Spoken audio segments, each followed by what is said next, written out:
Hi everyone. As I'm going through as I'm making these videos, I'm floundering a little bit. My telephone is resisting. So let me kind of just move into this one. It looks to me as though this is working this time. Okay. This is my response to the second discussion. That is, notice the difference between the first discussion, which was really open-ended. That is to say, what in your opinion is the importance of the cave? The second one is what is the main idea? That's a really, really difficult question, and I thought that everyone did really well. Let me just launch into my view of it, because I don't think my view is exactly so standard or so common. The thing that I see happening in the cave, as we know, there's four pretty obvious stages.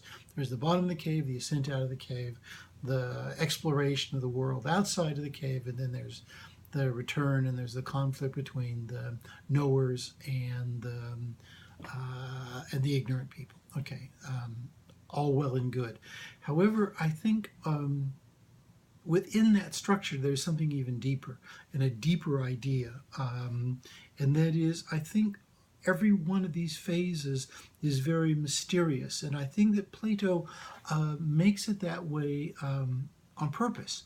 That is to say, he forces us, yes, the bottom of the cave, we see people know their own perspective, but they don't know, what's outside.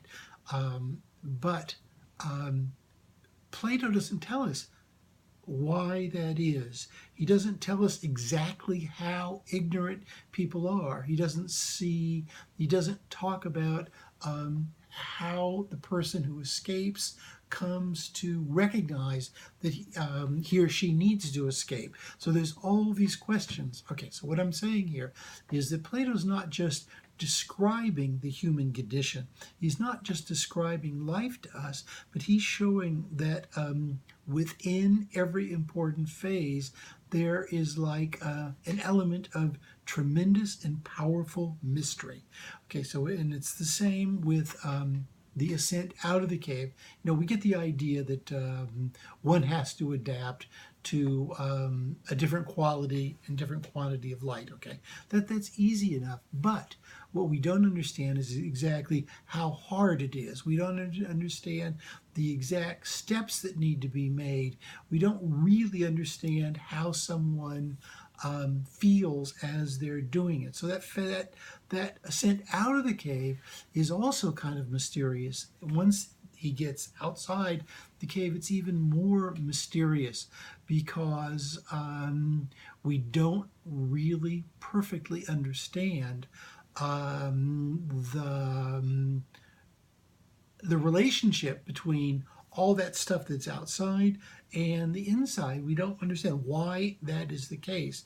We don't understand why there is the great divide between ignorance and knowledge. We don't really understand what or how much is necessary to really understand the sky and the sun and the trees and all the relationships between them. Okay, so and then of course the final, between the conflict between the everyday people and the people who have gotten out of there, the one person who's gotten out of there, we don't really understand that very well at all, nor do we understand how it can be resolved. That is to say, this has always struck me.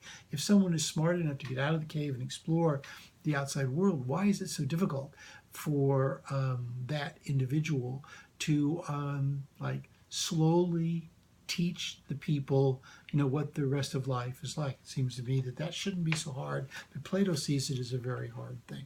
Okay, so I see the whole cave as very mysterious and asking more questions than it answers. Okay, that's the one part.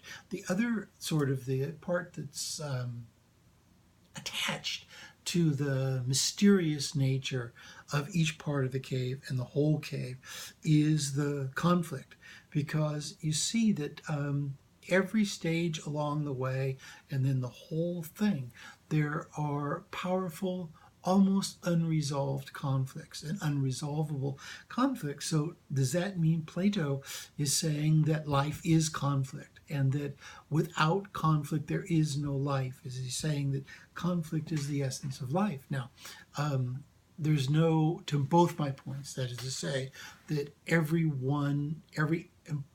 aspect, every important aspect of the cave is very mysterious and doesn't give easy answers, doesn't like have a definition or an essence. It breeds questions on the one hand, and then those questions are, I mean, basically conflictual and aggressive. Okay, they lead to aggression. Okay, so it seems to me that this sort of is what Plato was saying about life. He does not have like a scholar's view of life or even a religious person's view of life. He has a different view of life where conflict is the essential part of it. And, whether that's good or bad and, what we should do with that, I don't have an easy answer. I don't think there's any answers, but I do think that Plato wants us to look at the inherent conflict wherever you go in life and then the mysterious nature of it. Now, let me kind of conclude with using these two things as a question. What I think you should do to really, really understand